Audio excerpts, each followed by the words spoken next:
प्रभु यीशु मसीह के सामर्थी नाम में हम मांगते हैं। लूका के उस वचन को दोबारा अपनी स्क्रीन पे पढ़ेंगे। लूका 12 उसकी 35 आयत में लिखा, तुम्हारी कमरें बंदी रहें, तुम्हारे दिए जलते रहें। अपने पड़ोसी को बोलो, तुम्हारी कमर बंदी रहे, तुम्हारा दिया जलता रहे। आमीन। अब मैं चाहता हूं हम एक वचन पढ़ें, पहला पत्रस 1 उसकी 13 आयत को। इस कारण अपनी अपनी बुद्धि की कमर बांधकर और सचेत रहकर उस अनुग्रह की पूरी आशा रखो जो यीशु मसीह के प्रकट होने के समय तुम्हें मिलने वाला है। लोग बोलते हैं कमर को कैसे बांधूं मैं? वहां लिखा है बाइबल में कि तुम्हारी कमर बंदी रहे। क्या बेल्ट लगा लूं मैं? तुम्हारे दिए जलते रहे। क्या घर में दिया जला लूं मैं? बाइबल में तो ये दिए जलाना मना है, लेकिन कौन से दिए की परमेश्वर बात कर रहा है और कौन सी कमर को बांधने की परमेश्वर बात कर रहे हैं? इसलिए कहा जाता है जब आप बाइबल को पढ़ें तो पवित्र आत्मा से पढ़ें, क्योंकि बाइबल को एक सब्जेक्ट के रूप में भी लोग पढ़ते हैं, एक रिलीजियस सब्जेक्ट के रूप में बाइबल को पढ़ते हैं, लेकिन वो बाइबल से बहस भी करते हैं क्रिश्चियन लोगों से, लेकिन उनको यह नहीं मालूम होता कि इसका मतलब क्या है। क्योंकि पवित्र आत्मा नीति वचन में लिखता है कि जब पवित्र आत्मा तुम पर आएगा तो वो अपने वचनों को तुम पर उंडेल देगा।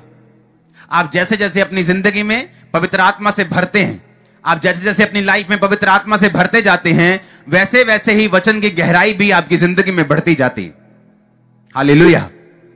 जो व्यक्ति आज वचन पढ़ रहा है और उसको जितना समझ आ रहा है, लेकिन आज से 2 साल बाद जब वही वचन वो पढ़ेगा उसको ज्यादा समझ आएगा, गहराई से समझ आएगा, अगर वो व्यक्ति उन 2 सालों में पवित्र आत्मा से और भरा हो और परमेश्वर के अनुग्रह से और भरा हो। हालेलुया। अब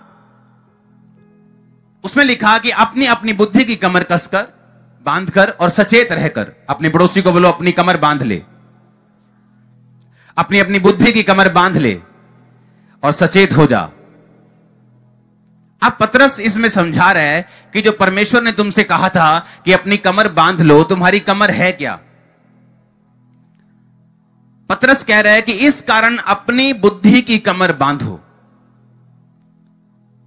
यानी मसीह में अगर तुमने अपनी कमर को बांधना है तो तुम्हारी मसीह में जो कमर है वो तुम्हारी बुद्धि है, तुम्हारा दिमाग है। हालेलुया। इफिसियां 6 इसलिए परमेश्वर के 6 उसकी 13 से 17, इसलिए परमेश्वर के सारे हथियार बांध लो कि तुम बुरे दिनों में उसका सामना कर सको, सब कुछ पूरा करके स्थिर रह सको।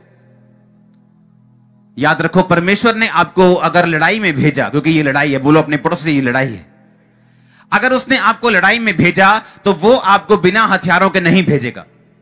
मान लीजिए आप एक ठेकेदार हैं, आपने एक बिल्डिंग का ठेका लिया और जब आपने वहां पर अपने मजदूरों को या अपने मिस्त्रियों को आप भेजेंगे तो आप उनको बिना हथियारों के नहीं भेजेंगे, आप उनको बिना मशीनों के नहीं भेजेंगे। हाँ या ना? क्योंकि आप ठेकेदार हैं और आपने अगर अपनी टीम को भेजना है तो आप उनको पूरे हथियारों के साथ, पूरे चीजों के साथ लैस करके भेजेंगे। हाँ या ना? बेस कम करो। अपने पड़ोसी को बोलो परमेश्वर के सारे हथियार बाइबल कहती बांध ले। आमीन। अब आपने ध्यान से इस वचन को समझना है। बाइबल कहती परमेश्वर ने आपको बिना हथियारों के नहीं छोड़ा। आपका युद्ध शैतान के साथ है, आपका युद्ध किसी आरएसएस के साथ, बीजेपी के साथ, कांग्रेस के साथ, कैथोलिक के साथ, पेंटिकोस्टल के साथ, हिंदुओं सिखों के साथ बिल्कुल नहीं। इस युद्ध में कभी मत पड़ना, ये हमारा युद्ध नहीं। हालेलुया। बाइबल कहती तुम्हारा युद्ध मांस और लहू से नहीं बल्कि शैतान से और अंधकार की शक्तियों के साथ है। और अब आपको यह बात समझनी है कि परमेश्वर जो भी वचन आपके लिए लिखता है वो एक हथियार है आपका, ताकि आप उस हथियार को अपने शैतान के अटैक के खिलाफ यूज कर सकें। आप मेरी बात समझ रहे कि नहीं? हां, गरीबी का श्राप एक हथियार है शैतान का, और वो उस हथियार से आपको अटैक करता है, आपको खत्म करता है। बीमारी शैतान का एक काम है, कलेश शैतान का एक काम है, असंतुष्टि शैतान का काम है, बेचैनी शैतान का काम है, दुष्ट आत्मा से ग्रसित रहना यह शैतान का काम है। और परमेश्वर ने कहा मैं तुम्हें हथियार दूंगा और जब तुम इन हथियारों को बांध लोगे तो तुम बुरे दिनों का सामना कर पाओगे, तुम शैतान से लड़कर जीत पाओगे। हालेलुया। और अब अगर मैं आपको समझाना चाहता हूं, इस हथियार को हम पढ़ेंगे इफिसियां 6 उस वचन को 14 में लिखा, इसलिए सत्य से अपनी कमर कस लो। और कमर क्या है? मैंने आपको क्या पढ़ाया था? पहला पत्रस, फिर पढ़ेंगे। अपनी अपनी बुद्धि की कमर क्या करो? कस लो। यीशु मसीह ने हथियार दिया, उसने कहा सच्चाई से अपनी कमर को क्या कर? कस ले। क्योंकि शैतान जब व्यभिचार के अटैक के साथ तेरे पास आएगा तो वो तेरे दिमाग में आएगा, बुरा विचार तेरे दिमाग में आएगा, चोरी का विचार तेरे दिमाग में आएगा, हत्या का विचार तेरे दिमाग में आएगा, गुस्से का विचार तेरे दिमाग में आएगा। और अगर तेरा दिमाग सच्चाई के साथ कसा हुआ नहीं है तो तू अपने इमोशंस के साथ चलना शुरू कर देगा और बाद में तू दुख को भोगेगा। गुस्से का विचार माफ नहीं करना, कड़वाहट रखनी, बदला लेने की भावना रखनी। यीशु मसीह को भी गुस्सा आता, बाइबल कहती है वो परमेश्वर के घर में गया और उसने उस सब लोगों को वहां से निकाल दिया जो व्यापार कर रहे थे। वो गुस्सा अलग है, वो धार्मिकता वाला गुस्सा है। लेकिन मैं शैतानी गुस्से की बात कर रहा हूं, मैं व्यभिचार की बात कर रहा हूं, मैं चोरी की बात कर रहा हूं, मैं पाप की बात कर रहा हूं, मैं उस बदला लेने की भावना की बात कर रहा हूं जो दिमाग में आपके आता है। और अगर आपके दिमाग में परमेश्वर का वचन नहीं होगा तो आप बहक जाएंगे। हालेलुया।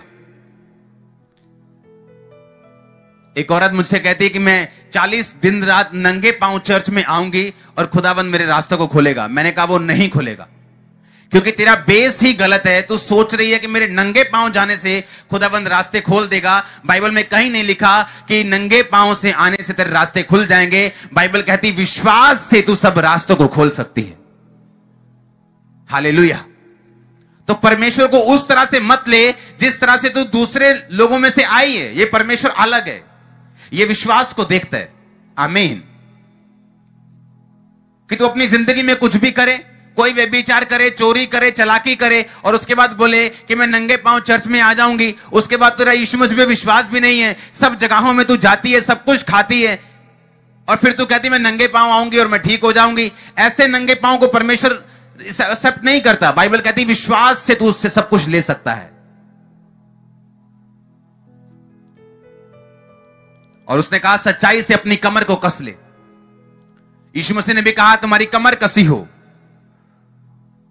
पौलुस ने भी कहा अपनी कमर को कस लो। लेकिन कमर है क्या? वो हमें पतरस ने सिखाया। उसने कहा अपनी अपनी बुद्धि की कमर कस लो। कैसे कसोगे? वो हमें इफिसिया में पौलुस ने सिखाया। उसने कहा सच्चाई से अपनी कमर कस लो। यीशु मसीह ने कहा कमर कस लो।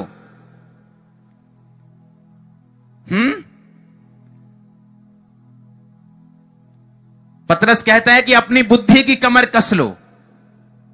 अच्छा, कमर का मतलब बुद्धि। कसे किससे? पौलुस कहता सच्चाई से अपनी कमर कस लो। आमीन। उसने कहता सच्चाई से अपनी कमर कस लो। फिर से पढ़ेंगे उस आयत को। सत्य से कहता अपनी कमर को कस लो, क्योंकि जब शैतान तुम पे अटैक करेगा वो तुम्हारे दिमाग पे करेगा। अविश्वास का जब अटैक होगा तुम्हारे दिमाग में होगा। तुम्हारे आसपास क्या हो रहा है, इससे अपने विश्वास को इस चीज पर केंद्रित मत करो। अपने विश्वास को इस चीज पर केंद्रित करो जो वचन में लिखा हुआ है वो सच्चाई है।